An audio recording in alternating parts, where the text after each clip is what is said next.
Envy. As we all know, it is one of the 7 deadly sins. And yet, if you are a Democrat these days, it may be the only virtue. See, here's the thing. The natural state of human beings, poverty, misery, and death. This was the natural state of human beings for literally tens of thousands of years. And then came this thing called private property and governments that formed to protect that private property and free markets that formed to trade and invest and grow that private property. And now we all live better than the richest man on earth did just 100 years ago or 80 years ago or even 60 years ago, by far. But for the Democrats, that system, free markets, is evil and immoral and wrong. Not because free markets have produced poverty or misery, far from it, but because there are a lot of people who envy those who create wealth. They envy the people who innovate, compete, and win. I've called them the scavengers before, and now those folks may be on the verge of victory here in the United States.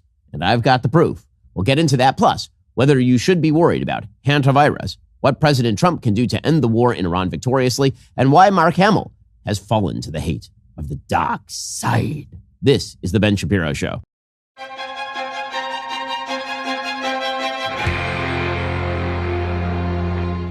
Alrighty, so I want to begin with hantavirus. I know there are people who are freaking out about hantavirus, lots of headlines. Is it the new No, it's not the new COVID. Stop it. Just stop. Okay, so what happened is that there is a cruise ship called the MV Hondias. And according to the WHO, and I know the minute I say the World Health Organization, you throw up your hands and start screaming like a banshee because they did such a horrible job on COVID. Agreed. But here is the information we have thus far. 8 cases have been reported, including 3 deaths. 5 of the 8 cases were confirmed as hantavirus. So the hantavirus involved is the Andes virus.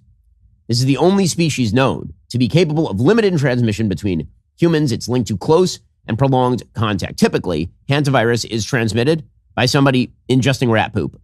Basically, apparently the way this started is that some of the people who were aboard this cruise ship got off the cruise ship in Argentina and they went to a dump to birdwatch. Folks, don't go to places where there's tons of poop. It's just not a great thing to do. It's just not great. Anyway, so people got back on the ship, and tragically, there were some people who had hantavirus, and it started passing person to person, apparently. Now, this Andes strain apparently has a mortality rate of something like 40%, which is super scary, right? The COVID mortality rate was extremely low. The Andes strain of hantavirus has a mortality rate of 40%, meaning if 10 people get it, 4 will die. However, according to the CDC and the WHO, hantavirus has a reproduction number of less than 1. Now, again, I know this brings back bad memories. We all have PTSD from the COVID days. The R rate is the rate at which a disease spreads. If it is less than 1, it will die out. If it is more than 1, it may slightly grow. The flu is like 1.2. COVID was like 4 at times, like the last strains of COVID, meaning it spread really, really fast. Now, there's a weird thing about viruses, which is the more deadly they are, typically speaking, the lower the reproduction rate, because you die before you can pass it on to other people. And very often, you only get a very deadly form of a disease from a person who is symptomatic. That is true of hantavirus. The incubation period is something like 1 to 8 weeks, anywhere in there. But during that incubation period, when it's just kind of growing in your body, it is not contagious. So only when it starts to manifest, which is pretty severe, is it contagious. So you're not going to be going out to birthday parties typically with hantavirus, right? Once it starts to actually harm you, once you start to be really, really sick, you're going to be in a hospital. You're going to be stuck in your bedroom, right? You're not going to be out there partying it up. A cruise ship is a different story because obviously, even as you become symptomatic, you're in close contact for prolonged periods of time with other human beings. From 1993 to 2003, there were about 890 cases of hantavirus reported in the United States. About 35% of those resulted in death. Again, those were mostly not human to human. So here is a timeline of what happened here. March 20th, the ship departed Argentina. By April 6th, the first passenger had started getting sick. The ill passenger, who was 70 years old, died on board. The ship then docked in St. Helena, and 23 passengers got off. Then the wife of the dead passenger also died, again, close contact for a prolonged period of time. And then a third passenger, a British man, became seriously ill and was medically evacuated in South Africa. A German woman died on board, and a British man became the first to test positive for hantavirus. That is full on a month later. And then the ship denied docking at Cape Verde, and the Dutch woman's body tested positive. And then a departed passenger tested positive in Switzerland. Some people got on planes, they flew. The ship is now headed for the Canary Islands. Okay, but the chances that this is like a pandemic level hantavirus, that it's human to human contact, that somebody went to a birthday party and spread it everywhere, very, very, very low. So again, I always hesitate now because of the poison that is the WHO in the public discourse to bring sources from the WHO. That's how bad they are at their jobs and how horribly they abuse the trust of the American people. But here is the WHO Director of Pandemic Prevention, a woman named Maria Van Kerkhove. This is not coronavirus. This is a very different virus. We know this virus. Hantaviruses have been around for quite a while. There's a lot of detail that we know. I'm going to ask Anais to come in and say this, but I want to be unequivocal here. This is not SARS-CoV-2. This is not the start of a COVID pandemic. This is an outbreak that we see on a ship. There's a confined area. We have 5 confirmed cases so far. Okay, so should you be masking up? No. Should you be worrying about shutting down your business? No. Should you be worried about sending your kids to school? No. You should go about your life. The media have an incentive to act as though every new hantavirus or disease is going to turn into COVID. And let's be real, even COVID wasn't COVID, meaning the way that the media portrayed COVID, that it had an exorbitantly high death rate, that it was going to kill legitimately millions of people, particularly young people. It turned out that a lot of that was exaggerated, particularly in the United States. The early estimates were just wrong. There was so much bad data. And it abused the trust of the American people. Anthony Fauci abused the trust of the American people. Hell, Pfizer, in its initial statements about the efficacy of the vaccine in stopping transmission, abused the trust of the American people. Do not be taken in by the media panic that is currently happening about hantavirus, because there is no evidence at this point. Now, the evidence can change, but at this point, there is zero evidence that you should be freaked out about this hantavirus. In a second, we'll get to AOC declaring that billionaires are illegitimate. I mean, she knows economics. She did take tips as a bartender. First, today's episode is sponsored by American Beverage. Think about all those iconic drinks you grew up with and you still love today, whether it's soda or a sparkling water or a tea or a sports drink. The companies behind those beverages, Coca-Cola, Dr. Pepper, Pepsi, they've always made them right here in America. So while there's a lot of talk these days about bringing jobs back to America, America's beverage companies never left in the first place. These are American companies making American products with American workers in America's hometowns. 275,000 men and women across all 50 states who show up every day, who do the work, who help keep the country moving. We're talking good paying jobs, the kind of jobs you can raise a family on. For more than 100 years, these companies have been part of the American story. They're still here, still investing, still building. Learn more about how they're keeping America strong at WeDeliverForAmerica.org. Again, that's WeDeliverForAmerica.org. America's beverage companies are keeping jobs here and still making the drinks you love. Go check them out and learn more about them at WeDeliverForAmerica.org. Once again, that's WeDeliverForAmerica.org. Okay, now speaking of viruses that will not die, the virus of socialist envy never dies. It never, ever dies. Alexandra Ocasio-Cortez, a beneficiary of America's free market system. I mean, listen, America is fabulous. America is so fabulous that you can be a complete dullard and be incredibly rich and powerful. And truly, it's an incredible thing. There are people who have made $1 bajillion in the United States who, in any other country, would be the village idiot. That is not because they're stealing money from people. Okay, AOC, she is widely considered a possible New York Senate candidate. She may run against Chuck Schumer. Maybe she'll run for president. Well, she was on a podcast with a human called Ilana Glazer. She, a comedian, actor, advocate, and creator. She recently made her Broadway debut in the stage adaptation of Good Night and Good Luck. Now, again, another person benefiting from the fact that the United States is rich enough to pay people a lot of money to do dumb things. In any case, AOC made the rather incredible statement that it is not possible to earn $1 billion. Apparently, in AOC's dumb brain, there is a cutoff point. So you can earn $100,000. Maybe you can earn $1 million, but it's not possible to earn $1 billion. We don't know exactly where that cutoff point is. Is it $500 million and $1? Where is the cutoff point? But here is her explanation. There's a certain level of wealth and accumulation that is unearned, right? You can't earn $1 billion. That's right. You just can't earn that. That's exactly correct. The amount of brain power in that room could toast a piece of bread lightly. Absolute oatmeal for brains over there. You cannot earn $1 billion. Absolutely, you can earn $1 billion.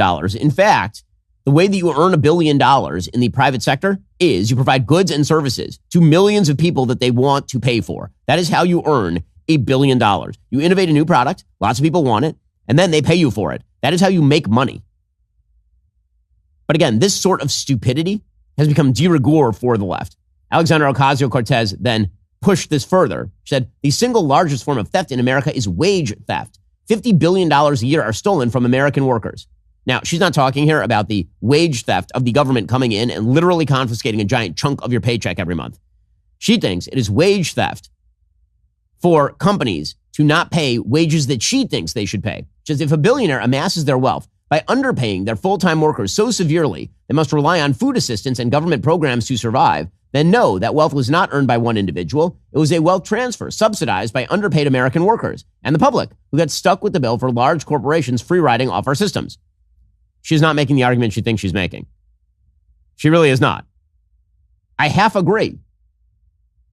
If you pay people to stay home, or if you pay to supplement people's wages, that means that there is a downward pressure on wages because someone else is paying half the wages.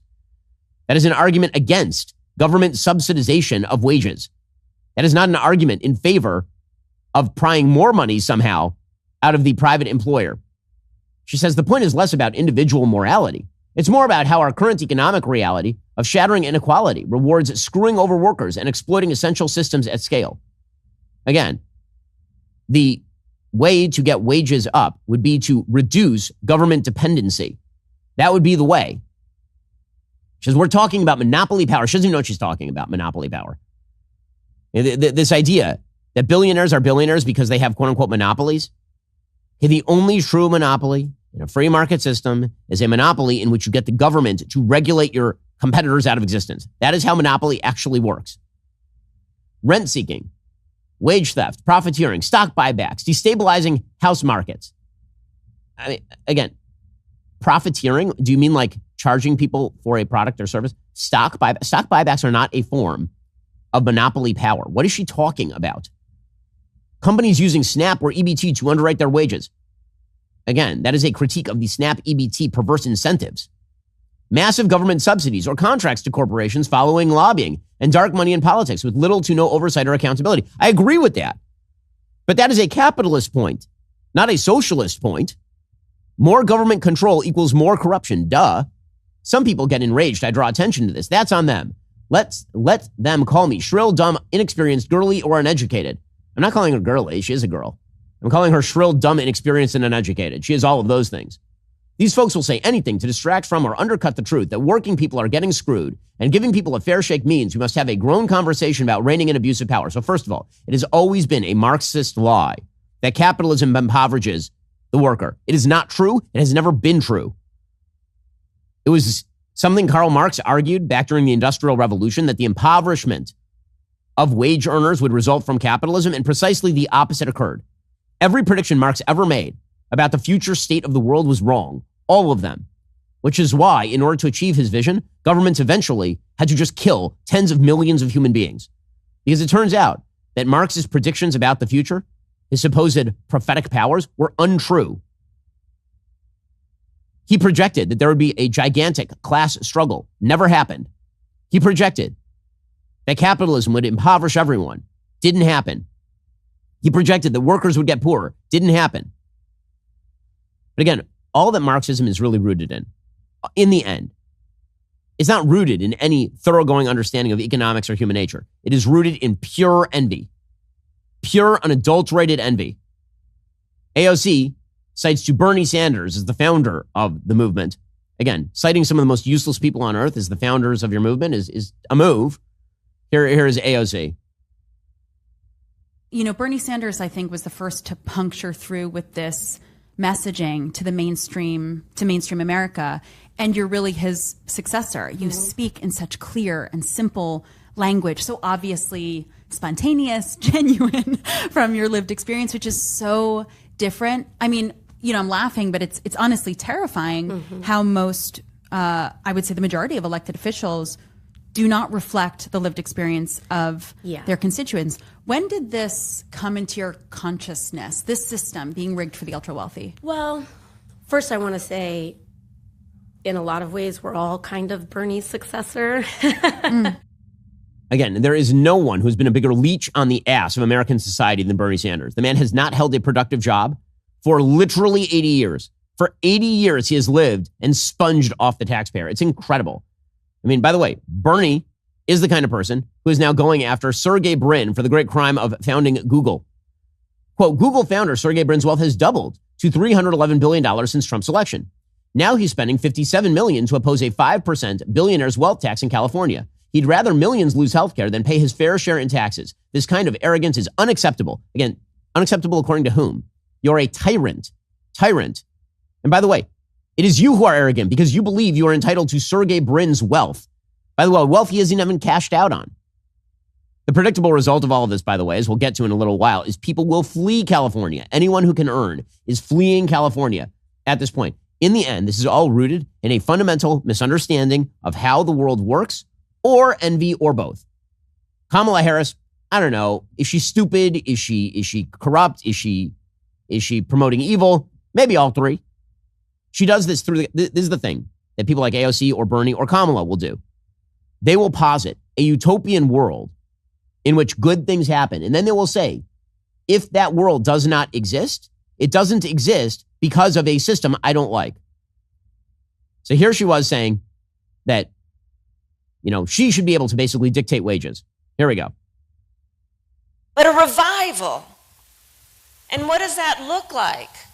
Well, where if you work a 40-hour week, you can afford your rent and food on the table and maybe a vacation from time to time, not scraping to get by, praying you can get through the end of the month. Okay, I mean, that is so vague as to be utterly worthless. Okay, should is doing a lot of work there. First of all, the vast majority of people in the United States who work a 40-hour week are affording rent. They're not living on the streets. They're affording rent. It may be too expensive. They may not like it. But the vast majority of human beings in the United States can afford rent on their salary. By afford, I mean they're not homeless. And they can afford food because starvation in the United States is at zero. No one is starving to death in the United States. Okay, so we can start with that. But again, what socialists do, what people who hate free markets do, is they posit that there should be, I can do it too. If you work 40 hours a week in the United States, you should be able to afford a 6-bedroom mansion in Bel Air. You should also be able to afford a cruise around the world without hantavirus and a private jet if you work 40 hours a week. You should be. In a better world, you would be able to do that. And the only thing stopping you is this system I don't like. It's just crap.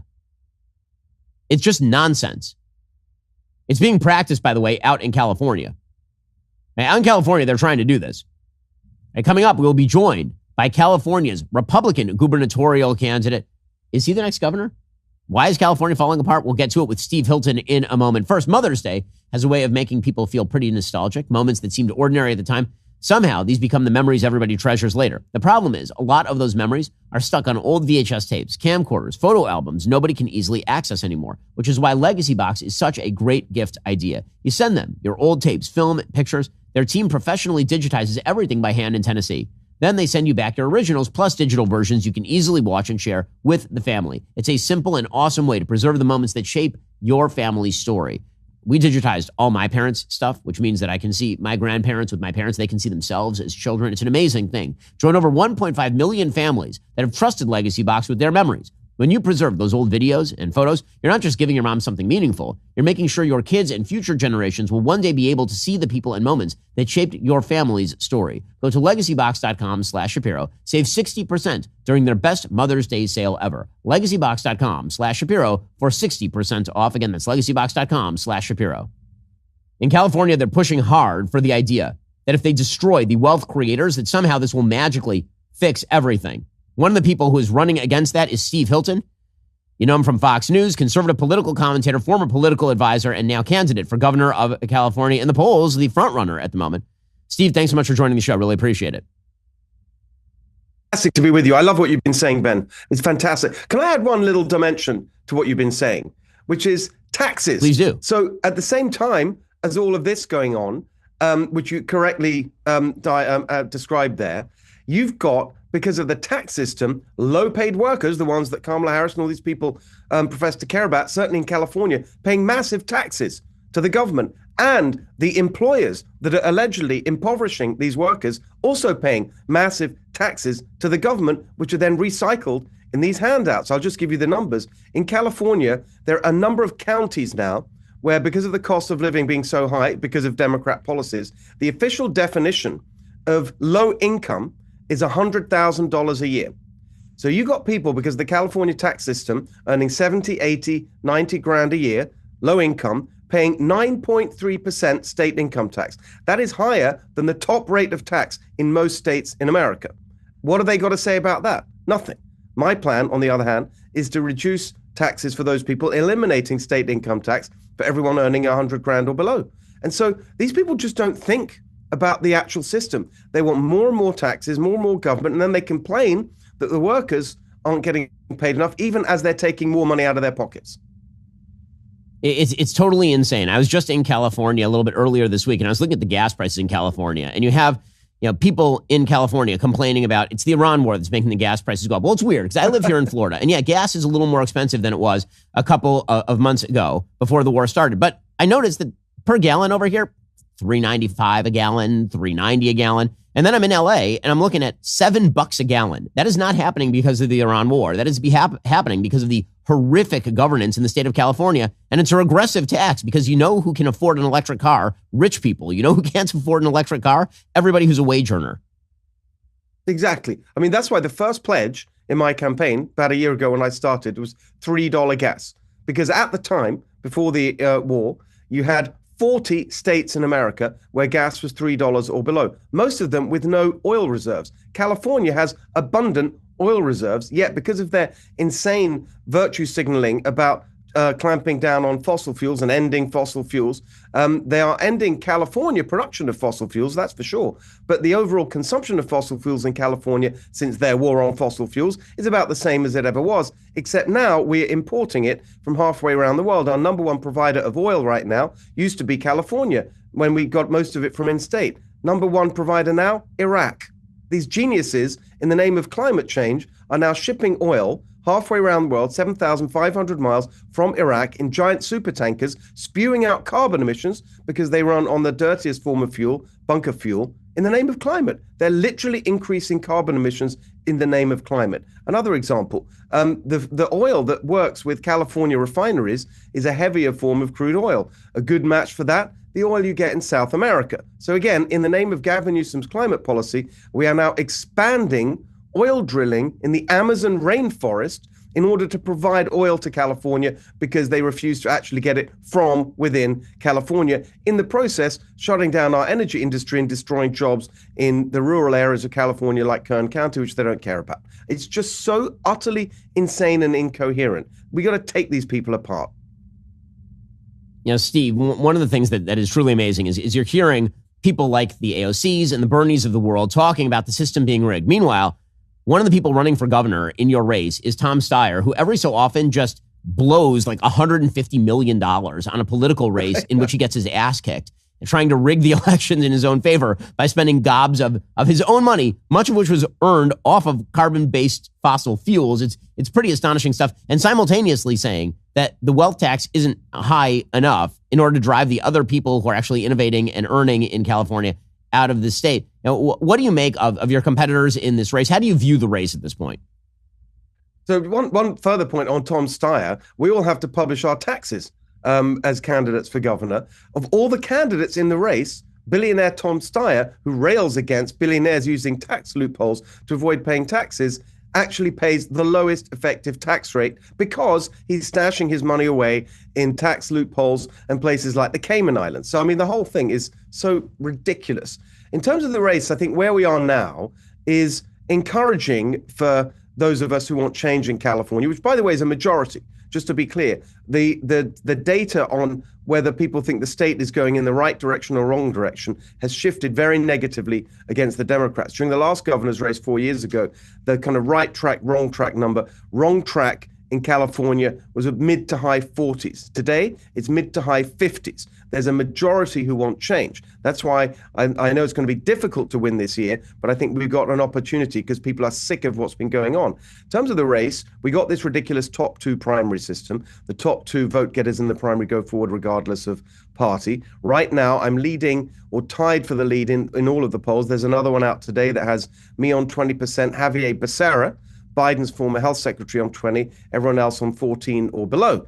So that's encouraging, but there's a risk that actually, because of this system, if Tom Steyer dumps another $160 million into the race, which you could perfectly well do, he might go up a little bit. The Democrat machine in California has kind of glommed onto Javier Becerra, who was down and out a few weeks ago before the Swalwell-Sleaze implosion. But Becerra is like a dream come true for the California political machine because he's exactly what they want. Just like Kamala Harris, just like Newsom, just like Bass, actually just like Joe Biden. He is a complete puppet, career politician who will just do whatever they say, whatever the unions want. He doesn't really believe in anything other than his own political career. And so they're excited for him. No one else is, but the machine is. And so you've got the unions all getting behind Becerra. And so you could see him moving up a little bit. Effectively, right now, you've got a top three in the race. Myself, Becerra, and Tom Steyer. If we can unite a little bit more strongly behind my campaign, then I'll be there probably against Becerra. But you never know. We got a month to go. The ballots are already out. It's very important. Everyone in California understands that we could be locked out. And you could have two Democrats in the top two if we don't actually get behind the leading Republican, who very clearly now is me. Now, Steve, I'm somebody who gave up the ghost on California a while back. I took my family. I moved out in 2020, figuring that the slide was irreversible. Our business moved to Tennessee. I have pretty much all my relatives moved. We still have relatives who are still back in California. Every time I visit LA, it just feels like a living tragedy because obviously you're talking about one of the most beautiful places on earth in California, tremendous natural resources, and somehow governance has reduced it to a completely ungovernable mess. So the question is, obviously, it feels as though this election is sort of last chance saloon for California. Mm-hmm. I keep hearing from my friends who have stayed in California, maybe it'll turn around, maybe it'll shift. If it doesn't shift in this election, the question to me is, when would it? Is it possible that it ever would? Or are we basically in a death spiral now? I think that's exactly right. I really do. I mean, I remember when I launched the campaign, I said, look, it's now or never. We really do because actually there's so many people. I'm on the road the whole time. It's been a year now. Businesses all over the state, not just the high profile ones that make the headlines, so many businesses. And people say to me, if you don't win, I'm out. I'm hanging on. I'm waiting to see if it's going to happen this time. And then I'm out. Business is more mobile than ever. People can see that you can make a great business, start a business, grow a business exactly as you have in other parts of the country. The idea that you have to be in California just isn't real for a lot of people. Of course, there are some businesses, real estate and so on, they're going to stay and they're committed to trying to save the state. But there's a real risk that we just fall off the cliff.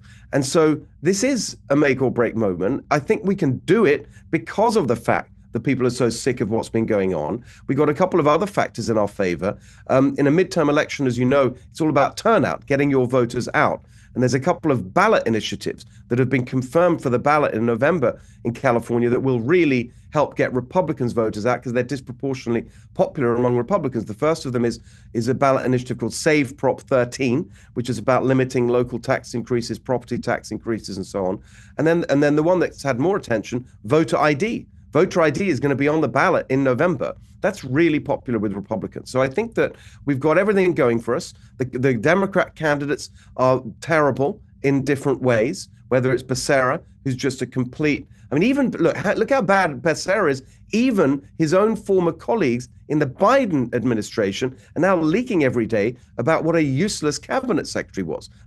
If you're so bad that Joe Biden thinks you're incompetent, then you got problems. And then, of course, Steyer, who's even worse, as I say, if you think it can't get any worse in California, I've got two words for you, Tom Steyer. These candidates are beatable. And so I think this absolutely could be a year. Look at Spencer Pratt generating huge bars and energy in LA, tapping into the rage of what happened there with Karen Bass. Look, it's not going to be easy. I've never said that. It's going to be difficult. But we've got a lot of support growing. We've got the business community engaged in politics in California for the first time in at least 20 years, partially prompted by this insane wealth tax proposal. So, look, we can do it. I really believe we can do it, but it's going to be hard. We've got to fight for it. Well, that's Steve Hilton. Steve, where should people go to support your campaign? Thank you, Ben. SteveHiltonForGovernor.com, FOR, SteveHiltonForGovernor.com. But most importantly, vote. The ballots are out. We got a month of early voting. It's already started. It's not going to happen unless people actually go out and vote for it. Well, that's Steve Hilton. Steve, really appreciate the time and good luck. In a second, we'll get to the Marxist belief that somehow souls are transformed as soon as you get rid of capitalism. Plus, what should President Trump do on Iran? And we'll get to Mark Hamill, who has joined the dark side. First, this Mother's Day, we celebrate something truly meaningful, the gift of life, and the women who choose to bring it into the world. For many families, it's a moment of joy, sharing the news, welcoming a new mom into the family. For some women, Mother's Day feels very different. They're facing uncertainty, pressure, fear. The reality is the culture is often silent about the real support available, which is where Preborn steps in. At Preborn Network Clinics, women are welcomed with compassion and offered a free ultrasound. That moment matters because when a mom sees her baby and hears that heartbeat, it becomes real. It's a unique individual life. And studies show hearing that heartbeat can double the likelihood she chooses life. We have 4 kids who have a 5th on the way. Every time I see the 5th on ultrasound, I got to tell you, you know your kids well before they're born. Imagine a mom who's deciding whether to keep the baby, finally meeting that baby. That's what happens when you help out Preborn. This Mother's Day, you can help create that moment for just $28. You can provide 1 ultrasound for $140. You can reach 5 women. Preborn offers ongoing support, counseling, maternity care, baby clothes, diapers, and more. To donate, dial pound 250, say keyword baby. That's pound 250 baby, or visit preborn.com/Ben. That's preborn.com/Ben. So, to go back to what's happening, I think it's important to note that the places like California that have decided to follow the AOC Bernie Sanders wealth is terrible, innovation is awful, it's all theft path, they are losing people. They're losing income. This is a chart of AGI gained or lost in states that Trump won in 2024 versus states that he lost. This would be the income that is being gained or lost. And what you can see is massive gains in the red states and massive losses in the blue states, amounting to some $2 trillion gained in the Trump states and almost $2 trillion lost in the blue states. That is because business owners, people who innovate, are fleeing places that hate them. By the way, the lost leaders, places like California, which lost $503 billion in AGI, and New York, which lost $660 billion in AGI. And they keep running this down. So the question is why? The question is why? Why do they keep doing this? And it can only be envy. It can only be envy. It can't be efficacy. Right? People on the right, whenever we argue in favor of free markets, we typically argue in utilitarian fashion about free markets, that free markets work better than socialism and regulation and subsidization and government control. And that's true. But in the end, the argument that is being made by AOC, Bernie, Tom Steyer, Katie Porter, like all these people, the arguments that are being made are not, in fact, utilitarian arguments. They're not saying socialism will work better. Socialism is not going to provide you a 40-hour work week with a vacation and rent and food in a better way than capitalism. It will not work that way. What they are promising is something different. They're making a moral indictment of people who are rich. They're saying that when you become rich, you become evil and corrupt and terrible. Right? That is why she doesn't say, if you earn $100,000, AOC, she doesn't say, if you earn $100,000, then you have been corrupt. She says, if you earn $1 billion, you've been corrupt. There comes some point, a tipping point, at which your greed takes over. And if only we change the systems under which you live, then the heart of man itself would change. The promise of Marxism is not a better future. The promise of Marxism is a better human being. That was always the promise of Marxism. And it is a lie. It is untrue. Human beings are human beings wherever you go. Human nature is human nature wherever you go. And the reality is that the moral status that Marxism tries to claim, and the idea that you are more altruistic, that you're a better person if you believe in redistributionism, is a lie. Free markets are just. Free markets are good. Free markets are based on a simple principle. You, as an individual, have creative power in the universe. You are made in the image of God. You have control over your autonomy. You have the ability to control your labor and alienate it. Your innovation is your own, and you ought to own it. The principle of justice is that people get what they have coming to them. Right? That is the principle of justice. Justice is not the idea that you have an idea of what the world should be, and if you don't get that thing, then justice has not been achieved. Thomas Sowell, the economist, he properly observed in his fabulous book, The Quest for Cosmic Justice, justice is a process and not an outcome. We are not God, that we can simply say, let there be equality or let there be justice. We must begin with the universe that we were born into and weigh the cost of making any specific change in it to achieve a specific end. Okay, private property is a good. It is not a bad. It is a good. It is good that there are billionaires, because a society that has, in a free market, billionaires means there are a lot of people who are millionaires. It means there are a lot of people who are making $100,000. And it means that everybody is wealthier than they were the day before. Why? Because of innovation. And I can't say this enough.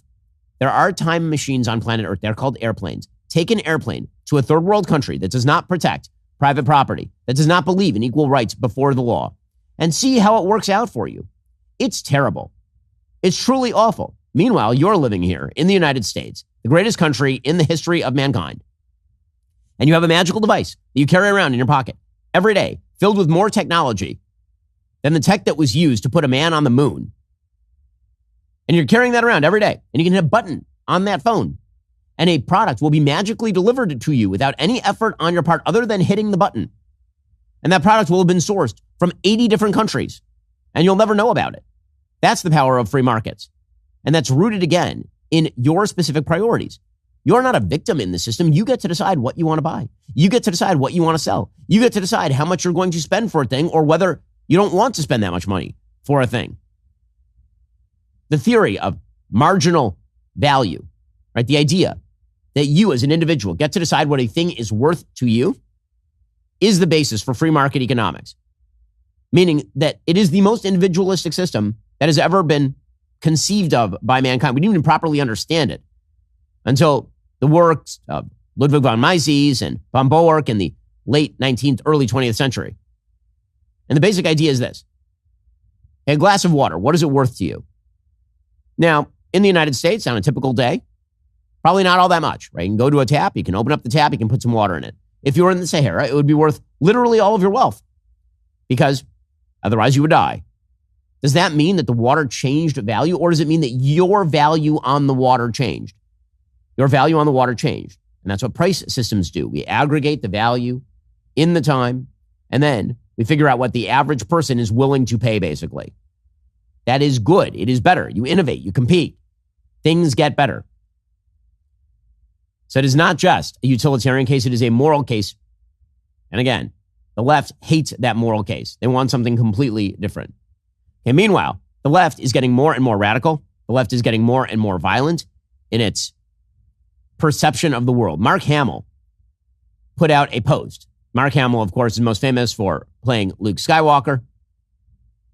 He also was the voice of the Joker in the Batman series. This is much closer to the Joker than it is to Luke Skywalker.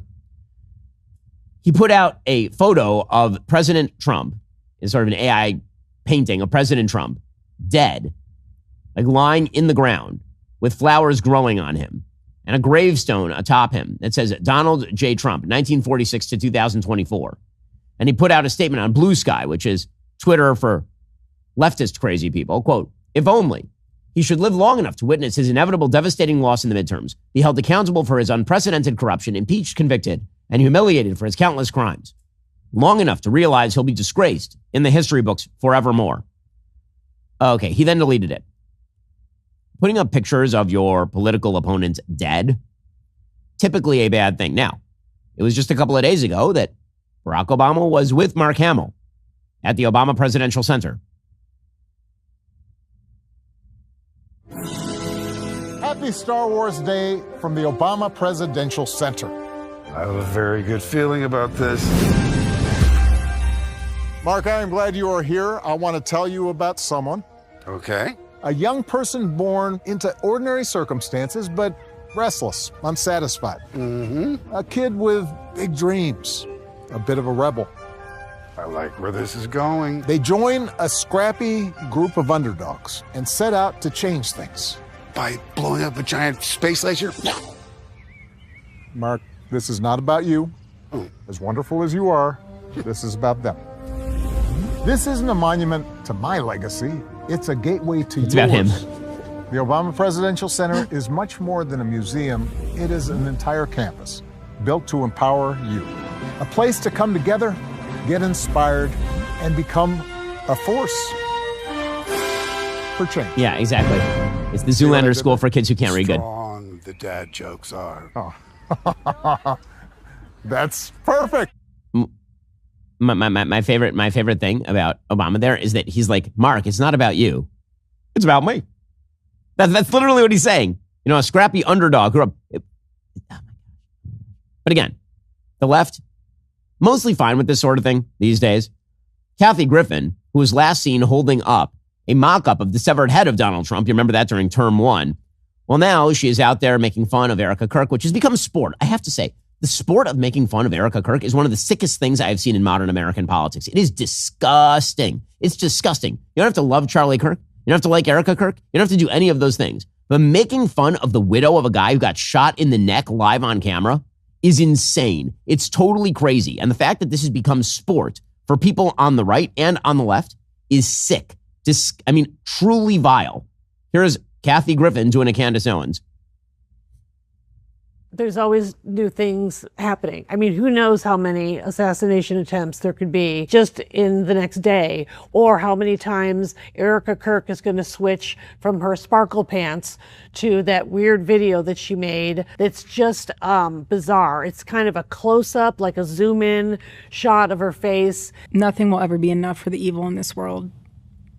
Our country has become unrecognizable. Wasn't that Erica Kirk video weird? Her being not girly and looking like, I don't even know what, like a sniper. She looks like she's going to an anti-ICE protest, which is something she would not do. Look, I'm done giving her a pass, all right? I knew Charlie Kirk. I did a panel with him one time, and his squished in face, and yeah, I said that because that dude was a straight up Nazi. She did a panel with a Nazi? Why was she doing panels with Nazis? She probably shouldn't do that. It's so insane. But unfortunately, the Democratic Party has moved in an incredibly radical direction. The sort of normie Hollywood Democrat has moved into an insane direction these days, which is like, it's really quite bad for the country. Now, there's still some normies. They exist. John Fetterman, again, I cite him as the normie because he is one. Again, I disagree with him on a lot of his politics. He voted 90% in favor of Joe Biden's policies, but he's not a nut job. He put out a piece at the Washington Post saying, I haven't changed. Here's what has. He said, though I was elected as a Democrat, I'm proud to serve all Pennsylvanians. It has become increasingly lonely to serve in that way, but I firmly believe it's what's needed. My party cannot simply be the opposite of whatever President Donald Trump says. The president could come out for ice cream and lazy Sundays, and my party would suddenly hate them. Such pointless pile-ons and attacks are unproductive. The American people want us to work together to find solutions on issues that they and our country face. And he says it wasn't long ago when Democrats supported things like a secure border or avoiding government shutdowns or Israel. He says those once common views have become increasingly toxic in the Democratic Party, a result of catering to the fringe and agitated parts of our base. He's right. He is correct, obviously. We need more Democrats like that and less of the nuttiness. And meanwhile, the fight over redistricting continues. Tennessee Republicans yesterday passed a new gerrymander following the Supreme Court ruling on the Voting Rights Act. So again, that ruling just said that you're not allowed to draw districts specifically in order to benefit one particular racial group. So now Tennessee is a 9-0 Republican state. They're basically redistricting Representative Steve Cohen out of his seat. He was representing a majority black district. They split up the majority black Shelby County. It also divides Maury County, which delivers a more favorable district to a guy named Andy Ogles in Tennessee. You can see the map before and after. Again, not totally unreasonable maps, really, either way. Very likely this is upheld, but the idea is, on the part of Democrats, that this is un-American. So again, according to Democrats, totally American to do this in Virginia, a 55-45 state, totally un-American to do this in Tennessee, a 60-40 state. Here is Representative Justin Jones lighting a Confederate flag on fire in the state capitol. I wasn't aware that like a lot of people are in love with the Confederate flag these days, but okay.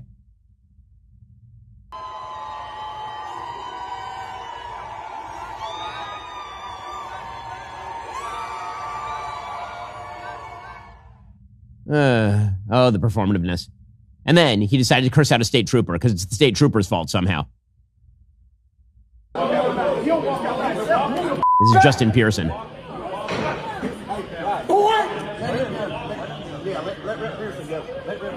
is wrong with you? What is wrong with you? You stupid mother. Shouting at state troopers. That is a way to do it. That sounds amazing. Justin Pearson, one of the most hilarious people in American politics. Just want to show you a video of Justin Pearson in 2016 versus yesterday. Justin J. Pearson, and I'm running for president of BSG. There are a few reasons that we're running this campaign this year. One has to do with representation. How can we represent all voices in a conversation?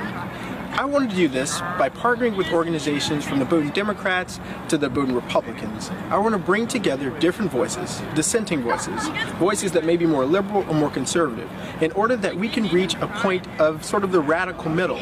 Here, you've had 3 strikes laws, mass incarceration, denied us of who we are, and we are still here. And today, you'll take the only majority black district from us. But I want you to know, and I want my nephew, sons, and the future to know, no matter what you do, no matter how much you try and break us and make us bend and make us quit, we will still be here. A lot of politicians are frustrated theater kids. That is for sure. Stacey Abrams, the governor of Georgia. Remember that time that she claimed she was governor of Georgia for years and years after losing a gubernatorial race? And then she was on Star Trek for no reason. Remember that? Yeah, that was funny. Well, now she says there are no longer any blue or red states. There are only democracy or authoritarian states. So which does Virginia count as precisely? What we have to understand is that there are no longer blue states and red states. There are authoritarian states and democracy states. There are states that do not believe in the right of the people to have a say, who want to aggregate power and foment corruption. And there are states that want to guarantee that in this country, we have free and fair elections, we have access to the remedies that democracy is supposed to deliver, and that no matter what goes wrong in one part of the country, that the quality of your citizenship does not depend on your zip code and your geography. No, the quality of your authoritarianness apparently depends on your zip code. Because, again, the idea is if Democrats do it, it's fine. If Republicans do it, it's not. Here's my general view of redistricting. I've said it over and over and over again. Totally legal. It's fine. Don't care all that much. Honestly, I really don't. Like California redistricting, Texas redistricting. All right. I mean, okay. I do not have a strong opinion as to the idea that states should never redistrict. And it seems to me what's good for the goose is good for the gander and vice versa. Now, speaking of that Virginia redistricting map, the map was not ruled unconstitutional today. The actual referendum was ruled unconstitutional. So what I mean by this is it's not the actual map that the Democrats drew in Virginia that the court struck down. What actually happened is that the Democrats put up a referendum on the ballot in Virginia that said that the goal was to, quote unquote, restore fairness. So that was misleading, the court found. They found that that referendum did not, in fact, restore fairness. It basically reduced 45% of the voting population of the state of Virginia into one district. So like 9% of the congressional delegation. Okay, so what they found is then there are a few violations here that the Democratic Party pursued in order to ram through this redistricting. And these were procedural hurdles. One, the actual referendum itself was poorly worded and illegitimate. Second, the Virginia Constitution dictates that a proposed amendment must be approved by a majority of members elected to each of the two houses in two separate legislative sessions, and there has to be an intervening general session of the House of Delegates between those two approvals. The goal there would be to, again, have any amendment approved over a course of time instead of just immediately slam bang. Okay, but this was an amendment to the Virginia Constitution that apparently violated all of those rules. They found that they did not actually adhere to the requirements of the Virginia Constitution, and so they struck down what happened in Virginia in the redistricting case. Now, it doesn't mean that Democrats can't try to find another way around it, or that the map itself they ruled on. They didn't rule on the map itself. They said the process by which the map was rammed into law, that process was flawed. And meanwhile, there is some action in the Middle East. So the Iranians, according to President Trump, are making concessions, and then the day after, they are walking back those concessions. I'm not sure what messages are being conveyed to the president by Pakistan, which is not a good actor here. Pakistan is just a cutout for China, by the way. I don't know what sort of carrot he thinks he is being dangled by the Iranians. I do not believe that they are in a mood to make any sort of serious concessions. I think they are BSing him in an attempt to basically drain away support. I think that's what's actually let's be clear, by the way, what's actually happening right now. A lot of people say, oh my gosh, we are, months into this war. If by war you mean we have not run a full-scale air raid on Iran in weeks at this point, and we just have ships that are parked off the coast of Iran, and this somehow counts to you as a gigantic war, the definition of war has changed somewhat, it seems to me. Nonetheless, here was the president yesterday being asked about Iran's previous concessions. Well, it's more than a one-page offer. It's an offer that's basically said they will not have nuclear weapons. They're going to hand us the nuclear dust and many other things that we want. Are that so far, Mr. Yeah, President? they agree. But when they agree, it doesn't mean much because the next day they forgot they agreed. Now, again, I think that one of the things that is probably happening here is people are saying this to the president. I don't know whether it's the Chinese or the Pakistanis or the vice president who's leading negotiations or any of the rest. I don't know. But my guess is that Abbas Araghchi, the foreign minister, is spewing a bunch of BS. And then the U.S. is taking that seriously. And then the IRGC is like, yeah, we're not doing any of that. That is likely what is happening right now. Well, yesterday, according to the president, 3 world-class American destroyers just transited very successfully out of the Strait of Hormuz under fire. There was no damage done to the 3 destroyers, but great damage done to the Iranian attackers. They were completely destroyed, along with numerous small boats, which are being used to take the place of their fully decapitated navy. These boats went to the bottom of the sea quickly and efficiently. Missiles were shot at our destroyers and were easily knocked down. Likewise, drones came and were incinerated while in the air. They dropped ever so beautifully down to the ocean, very much like a butterfly dropping to its grave. Oh, beautiful poetry there from the president. He says a normal country would have allowed these destroyers to pass, but Iran is not a normal country. They are led by lunatics. And if they had a chance to use a nuclear weapon, they would do it without question. But they'll never have that opportunity. And just like we knocked them out again today, we'll knock them out a lot harder and a lot more violently in the future if they don't get their deal signed fast. Our 3 destroyers with their wonderful crews will now rejoin our naval blockade, which is truly a wall of steel. President Trump. So what is he talking about? Well, apparently yesterday, according to the Wall Street Journal, there was an explosion on the Bakhman Pier on Iran's Qeshm Island in the Strait of Hormuz during exchanges of fire between Iranian forces and what state media described as enemy forces, that would be the United States. The pier had been targeted several times during the war with Israel. Several explosions were also heard in Bandar Abbas, according to the semi-official Tasnim news agency, which is affiliated with the IRGC. Iranian state media said that Iran's military fired ballistic missiles, cruise missiles, and suicide drones at warships. Qeshm Island is located in the Strait of Hormuz, and it is used as a launching point for drones and missiles against shipping. All this came after earlier yesterday, Saudi Arabia and Kuwait lifted restrictions on the U.S. military's use of their bases in airspace imposed after Project Freedom, which was a way to open the Strait of Hormuz. Why did that happen? Well, apparently, Saudi and Kuwait blocked the U.S. military's use of bases after senior American officials played down Iranian attacks on the Persian Gulf in reaction to the operation in the Strait. The Saudis and other Gulf states were concerned the U.S. would not protect them amid the escalation in fighting, according to officials. And again, here is a map that you can see of the strikes. It's the Strait of Hormuz. For those who can't see the map, this is one reason you should subscribe and watch, is so you can actually watch, you look at the maps that we're looking at. But this is kind of the narrowest portion of the Strait of Hormuz. Bandar Abbas is located on the Iranian coast and sort of the north side of the Strait of Hormuz. And then there's Qeshm Island, which is a rather longish island that is located 1/3 of the way down the Strait of Hormuz. And so that's the area that was bombed yesterday.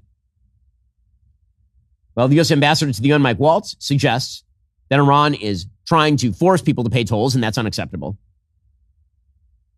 Just this week, Iran's own state media announced that the regime has launched what it calls the Persian Gulf Straits Authority, where it seeks to demand that all ship captains from international shipping, commercial shipping, civilian shipping, basically have to check in and pay a bribe, pay a toll in order to use these international waterways. So that doesn't just affect this region. It affects the entire world. Now, again, one of the things that just continues here is the fact that we are blockading their oil. According to CENTCOM, there are currently more than 70 tankers U.S. forces are preventing from entering or leaving Iranian ports. Those commercial ships have the capacity to transport over 166 million barrels of Iranian oil worth an estimated $13 billion plus. The president yesterday said they trifled with us. There's still a ceasefire. And I know this is boggling a lot of brains. Why is there still how is it a ceasefire? We're firing at them. They're firing at us. Why is there still a ceasefire? And the answer is every day that goes by, Iran gets weaker. That is just the reality. Apparently, there was an oil spill off the coast of Kharga Island. What does that why is that? Because they have no place to put the oil. They have no storage facility. They're literally just dumping oil into the water at this point because they've run out of storage facility, apparently. Here's the president yesterday. Is the ceasefire with Iran still on? Yeah, it is. It's they trifled with us today. We blew them away. They trifled. I call that a trifle. I'll let you know when there's no ceasefire. You won't have to know. If there's no ceasefire, you're not going to have to know. You're just going to have to look at one big glow coming out of Iran. Okay, now again, everyone is pretending that something horrible is happening, and the economy continues to chug. Everybody's pretending as though the economy is on its last legs here in the United States. No, the Iranian economy is on its last legs. But don't worry, you have Kamala Harris here to do propaganda work on behalf of the Iranian regime. This war in Iran, which the American people do not want, which was not authorized by conference, but even if it was, it should not have been initiated.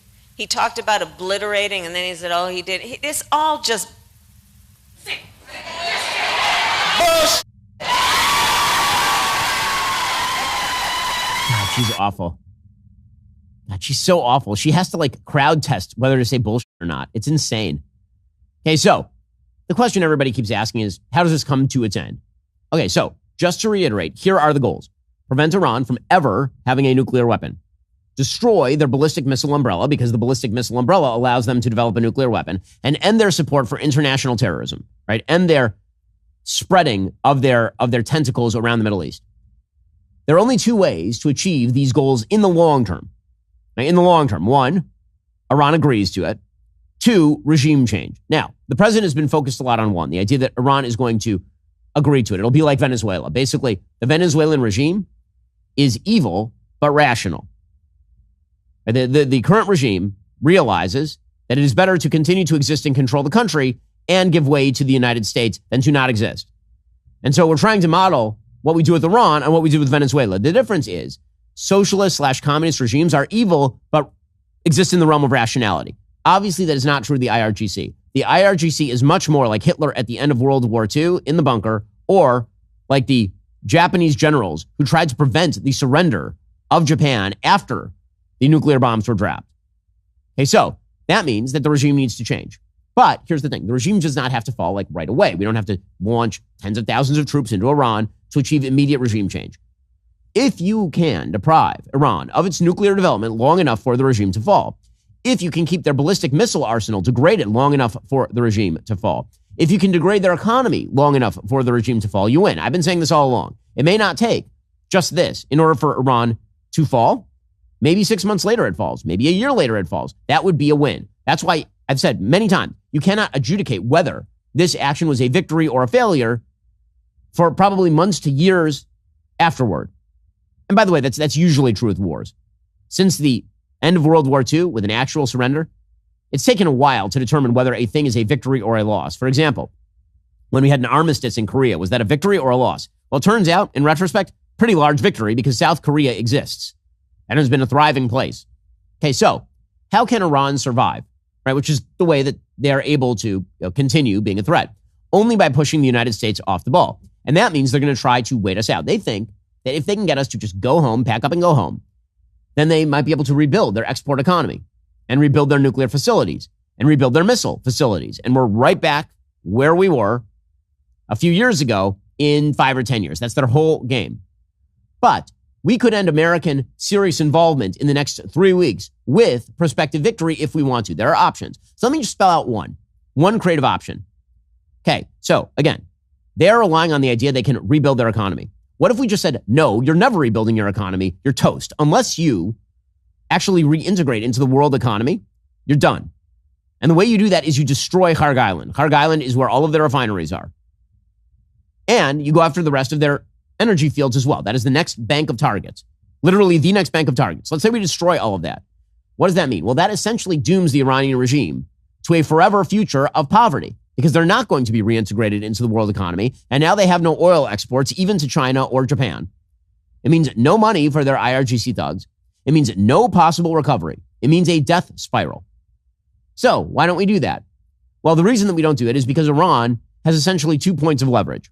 One, of course, is the Strait of Hormuz, as we've been discussing. And the second would be the threat to destroy oil facilities in places like Saudi, Kuwait, UAE, and Bahrain.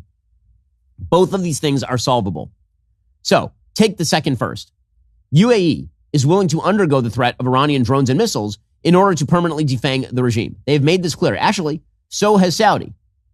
And the U.S. can, in fact, clear the Strait of Hormuz. We started doing this with Project Freedom earlier this week. That's why the Iranians freaked out and started trying to fire at the Saudis and at UAE. So why didn't we continue with Project Freedom? Well, again, the reason is, according to contemporaneous reports, that the Saudis were fine with Project Freedom until the Iranians threatened retaliation. And it wasn't the retaliation that scared the Saudis. It was that the United States apparently said that if that happened, we would still continue to pretend that the ceasefire continued with the negotiation. So first thing we need to do, stop with that nonsense. Stop with it. And the negotiations are not ongoing, certainly not publicly. If they wish to give up the ghost, they can do it. But this idea that we have to constantly say we're in a ceasefire in order to continue negotiations is nonsense. They can negotiate under fire. It's fine. The UAE, meanwhile, was still willing to undergo all of those conditions. Okay, so you have to, like the UAE did not deprive the United States of the use of its airspace, even with the threat of Iranian retaliation and the reality that the United States was saying, if you get hit, you can't retaliate. So why was the UAE acting differently than Saudi? Well, the answer is that the UAE and Saudi are differently situated geopolitically. Why? Well, because UAE has, we found out this week, Israel's Iron Dome and Iron Beam to shoot down drones and missiles. Why does UAE have it and Saudi doesn't? Well, that's because UAE signed the Abraham Accords. By the way, that's also why Iran has targeted UAE disproportionately. See, here's the thing. The UAE, the leadership there, quite smart. They discovered the magic of alliance with Israel because the UAE has a lot of oil. But the world is moving away from oil in the Middle East. The United States is a massive developer of oil and natural gas at this point. So UAE is starting to do what all smart investors do. They're diversifying. They're taking their money and they're putting it in tech. They're allying with a country with massive military capacity. They're allying with the best defensive force in the region. UAE knows, again, that the oil economy may be degrading over time. They're looking to invest those assets in other assets, like, for example, tech, and Israel gives them an amazing way to do that. So UAE is not all that fearful of what Iran is going to do of them. They have money invested in other places. They have deals with the United States, with Israel, and they have Iron Beam and Iron Dome, which allow them to shoot down more of the stuff. The Saudis, meanwhile, have been, shall we say, dilly-dallying. They've held out on the Abraham Accords. Instead of using their oil money to invest in, say, tech, they've mainly used it to invest in entertainment, in building useless cities in the desert that will never be visited, in the Live Tour. That is a mistake. And the Saudis have been pursuing that mistake because they are afraid of open alliance with Israel. They're afraid of joining the Abraham Accords. They think that somehow that will undercut their claim to leadership in the Islamic world. But they are wrong. They're not just wrong economically. They're also wrong militarily. It means they don't have things like Iron Dome and Iron Beam. So their fields and their refineries are less protected in that way than UAE's. So here is one option that the United States might want to pursue because the president has a history of this. Tell the Saudis to sign the Abraham Accords, and in return, Iron Dome and Iron Beam could be quickly set up in Saudi to protect against Iranian retaliation. That means the threat to Saudi is greatly reduced. And now the only question becomes opening the strait, which the United States can open with Project Freedom. Then we bomb Kharg Island and the energy facilities, and there is no off-ramp for Iran. Their leverage over the strait is gone. Their leverage over the oil fields is gone. We leave overwatch of the nuclear and ballistic to our Gulf allies in Israel. They just keep mowing the lawn with regard to the nuclear facilities and the ballistic missiles every few months until the Iranian regime collapses. And we win. Because at that point, there's no off-ramp for the Iranians. There is no way for them to survive in the long term. And even in the meantime, their threat level drops to the bare minimum because they don't have money to send to terrorist groups. They don't have money to develop a ballistic missile facility. And every time they do, it gets blown up. They don't have the scientific capacity to ramp up their nuclear program. There are things, in other words, that can be done. So anybody who is suggesting right now the United States has quote unquote lost or is quote unquote losing is, I think, missing the boat at this point in time. Artie, coming up, we're going to get into an astonishing set of local elections in Great Britain. The Labour Party is in massive, massive trouble. Remember, in order to watch, you have to be a member. If you are not a member, become a member. Use code Shapiro. Check out for 2 months free on all annual plans. Click that link in the description and join us.